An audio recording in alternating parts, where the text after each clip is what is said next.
So is it 2-3 years now? Yeah, it's been... I think we're going into our third year. I think we are, yes, yeah. Okay, so your expertise, your skills, your passion is for music. Yeah. And we'd got an opening really where we wanted somebody to come into our nurseries and support staff and develop staff skills in developing music. So we brought you along, and it was all a bit what should we do with Charlie at first, wasn't it? I know some of the nursery managers and deputies and practitioners kind of said, well, what do we do with him? I'm like, well, you don't do anything with him. He's going to come along, bring his musical instruments and take it from there. So since then, I think you've built up a really good remit across all the sites. You know the sites really well. Yeah. Can you just give me an overview of what you do when you perhaps go into one of the nurseries? Perhaps for a 2.5 hour session. Sure. So I'll spend time with each of the, because normally the nurseries will have a preschool, toddlers and a babies unit, and I'll go into each one of them. So starting with babies, like we'd sort of do, trying to encourage them. So we'd play nursery rhymes, we'd play sort of pop songs or, things like from Disney films, but get them to sort of use instruments. So that's things that the children can relate to and be interested in. And they can, because the things with babies, what I found out when I first started going in was that you've got to find a way for them to interact with you, because they're the young, they're still babies. They can't. Babies interact on their terms. Yeah. You can't tell a baby how you want them to interact. You can't tell them how the song goes and what you want them to do and what the actions are. You've got to get them involved by what you do and how you do it. Yeah. Did you find it was hard getting the practitioners on board at first? Yeah, there were definitely some where it was, if they do, like if, especially I think new staff sometimes, if it was the first time they'd ever seen me in, it was like they were like, what do I do now? It was like they didn't know. But after a few, and sometimes, when I go in there, I will just say, I'll ask them, and I've sort of gotten better at just saying, hey, actually, would you come and do this? So if we do Squiggle and Wiggle, for example, one of the activities that we do with the children with music, I'll say, hey, could you stand next to me and do the movements for the children to copy? Because they will automatically look at me because I'm the musician, and you're taking the lead on it. Exactly. So sometimes the staff, there's been a few times where they've stood at the back of the group of children doing it, and it's like none of the children are looking at them because they're looking towards me. Yeah. And actually, I realised, we need to we need them change to be here. The dynamics of that. Yeah. I think that's really important, because what I find is a lot of practitioners are just not confident in delivering music. If they're like myself, I love music, I listen to music, I'll sing along to music. Anybody listening to that, it must be hell for them, because I can't sing. But for practitioners who think, I've got to do music with children, and they don't feel confident, what they don't do is push themselves out the comfort zone. Sometimes they sit back and then the children miss out. So having somebody like yourself must be really supportive, because they've kind of got somebody that can support them and develop their skills. Yeah, definitely. And it's what I love is when the staff go away and they look at their all their curriculum and all their sort of stuff they've got to look through. The areas of learning that they have to deliver. That's the one, sorry. It's all right. Yeah, so they go away and they look at that and they come back to me and they go, here's a page of what we have to work through with the children. Sometimes they've come up with things themselves and have said, this is the activity we're going to do today. They've prepared something, and I'm going, okay, great. Like, I'll just come and. But I think they're only doing that because they've seen how easy it is to deliver music to children. Yeah. I think it's. I was saying earlier that I don't think you need a skill in being able to deliver music to children, which is a bit derogatory to you, because you're fantastic and you can scale and you can play instruments. But for children to take part in music and for practitioners to lead on music, they don't need to be professional or even highly skilled, really. No, I agree. And we try, and I think even just percussion, like there's so much you can do with percussion. It's something I try and include in every session that I do with the children. So especially with babies, it's the one thing that they can pick it up, and they've got a shaker and they can shake it, and it's beginning to get those motor skills, and it's beginning to, it's getting them involved in music from a very early age. Which is really good. Which is great, yeah. I think when we first got you to go into the nurseries as well, I certainly wanted a remit where we tried to encourage music as part of everything that was going on. Yeah. So I did say to the managers, don't necessarily think, right, Charlie's going to come in, he's going to deliver a music session. Yeah. But think about some of those stressful points of the day. So if you've got a really hectic meal time, if you've got a lot of children that you can't get off to sleep, think about using music and incorporating it in that to sort of bring the atmosphere down, to calm children down. Do you think you've done much of that, or? Yeah, there's definitely, it's probably maybe the smallest area, but we've done it like when I'm about to leave and they're about to have tea or they're about to have lunch and they do need them to calm down. I can be there and we'll sing a few songs, or I've had sessions where we've got the kids to lie down on the floor and close their eyes, and I'll play some music while we imagine that they're flying or they're swimming in the sea, or just something to that's really good actually, because music's really supporting their imagination and imaginative play. Do you go outside with the music as well? Yes, or like pretty much every time I go to a nursery, if it's not raining, we'll go outside. That's good. Why don't you go out in the rain? Because the guitar will get warped. Oh, fair enough. I'll accept that one.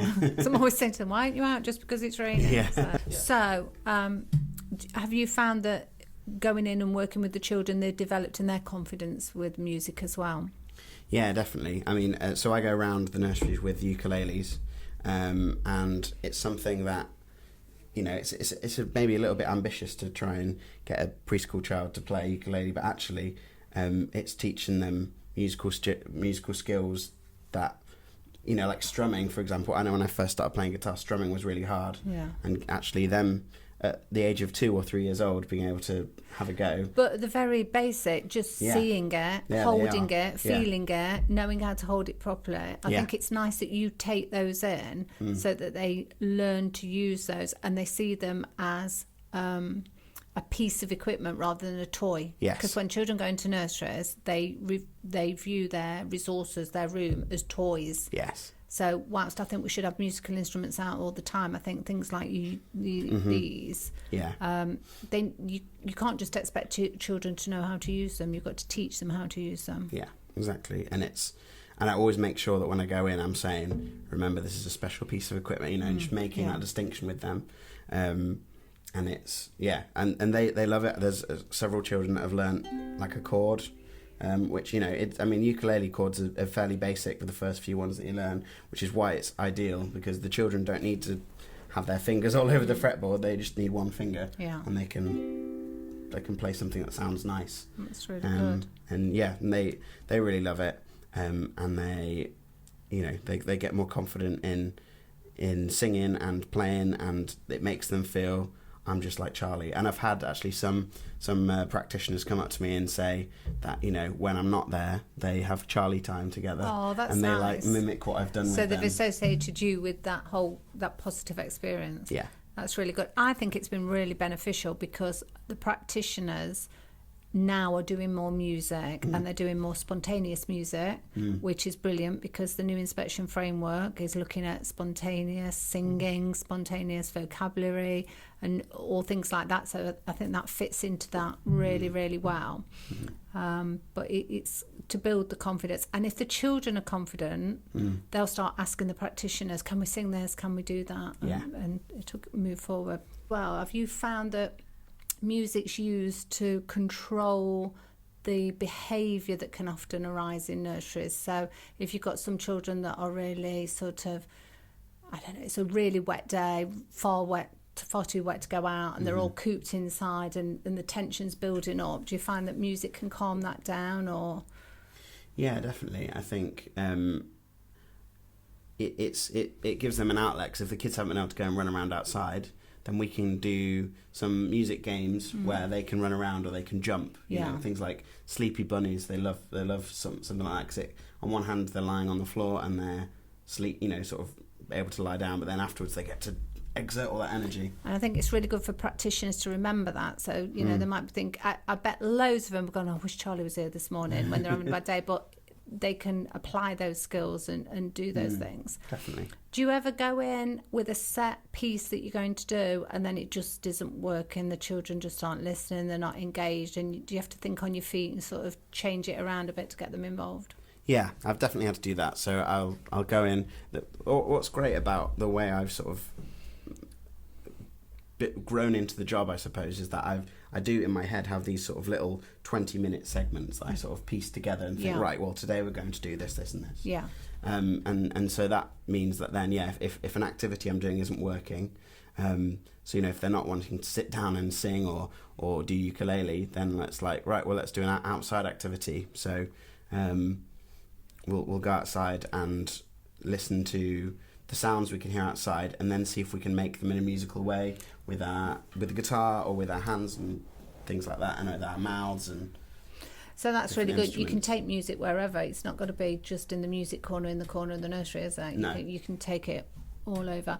And I know we mentioned earlier, you can use that in all areas of the curriculum. Yeah. It's not, I don't think people need to think of music being a music session. It's if I'm doing something creative, I could have music on while I'm creating my picture. Yeah. For me, I find that really interesting. Depending on what music you have on, depends on what kind of artwork and pictures you get from the children. Yeah. I'm really interested as well as to how music can really support our children with special educational needs. I think it's a real asset and a real tool that the practitioners can use. Because when we get children, for whatever reason, it's hard to engage. I think music can do that. It's quite, it's strong, isn't it? Have you experienced that? Yeah, I mean, I've worked in quite a few SEN settings as well, where they use music in the same way, and it sort of, I find that if the children with SEN needs have been distracted during the day, as soon as I'm in, they're just like, they want to be right at the front. And sometimes, they'll want to feel the vibrations of the guitar and things like that. And you just sort of, you cater to them really in that, and give them an opportunity to, because they can be very individual. Well, it's not just about hearing it, is it? It's about sensing it, feeling that if they're sitting on the floor or if you're stamping around the floor, they can feel that movement and that rhythm. And it's a good way of getting through to the children. Definitely. Yeah. Some of my past experience, music time, might be one afternoon a week, and we'd get the box out of the cassettes or the CD players, and we'd put music on, or we'd have radio on. And I think we've come a long, long way from that now. Yeah. A long time ago, quite often in baby rooms, they'd have the radio on in the background because they say, oh, it's really nice for the babies. Yeah. But actually it wasn't really nice, because when you're a baby and you're trying to engage and you're trying to interact on a one-to-one level with your practitioner or your key worker, to then have that background noise and distraction was actually hindering speech and development and having a real impact. So we tend not to have those distractions now, but we use music in a much more focused way. I mean, I think radios and other IT equipment is really good for children to see that this is another, they might see you in person playing your ukulele, but then we might listen to a recording of you playing the ukulele. Yeah. I think another big area where we can really use music is sort of culturally, when we're trying to teach children about different cultures and different focuses. There's usually a really strong musical element to that. Yeah. If you think about the Chinese New Year, it's very specific music, and they have the dragon and they're moving it around, and I think that's really powerful with children. So would you agree? Yeah, definitely. I think it gives them a flavour of different cultures and societies, and I think that's really it's really important for them to really understand the different flavours of the world. Really, they get a chance to be it, don't they? Then, in a way, they get to take part. Yeah. And sometimes you'll get children standing really on the edge, and they don't want to take part. They don't want to be the leading role. They don't want to be the singer. They don't even want to play the tambourine, but they like the feeling of being involved in that group. I think what we need to do is, a lot of our nurseries do this, and a lot of rooms do it, but I think musical instruments need to be out Yes. Once children know how to use them, they're taught how to use them, they're taught to be respectful of them, so that they can use them to enhance their own imagination, their own stories, their own storytelling within their rooms. Yeah, having them imagine with music as well. So we do things, I've done things where we've done like musical story time, things like that, where I'm using the music to enhance the story and for them, right, we're going to climb the beanstalk, so then, have sort of climbing where they're one hand, getting them, it's very, I feel like music's quite holistic in that way. I agree. I think the trouble is we try and encourage children to be imaginative, and then we try and give them every single prop they need. How they're going to be imaginative if we've created everything for them? That's true. If you say to children, this is a magic beanpole and you're going to climb up it, they'll believe you. And if they've got music to support them with that, they'll do it. I think by trying to help children be imaginative, we sometimes stifle it, and we don't allow them to be themselves. I think you've done a lot for the children and the families and the practitioners with the music that you're doing in the nurseries. I think it's really taken off. And I know now when because you're moving on to other things and nurseries are like, oh, why can't we have Charlie in? Can't Charlie come in this week? But I think you've given them a lot of skills and a lot of resources that they can tap into in themselves and be a lot more confident in what they do. That's good, thank you. You're welcome, thank you. Okay. Did you see that? Thank you for listening to Music in Nursery with the Big Babble White House podcast. And that's why you go in and do music in the nursery and not me. That's brilliant, Charlie. Thank you. You're welcome.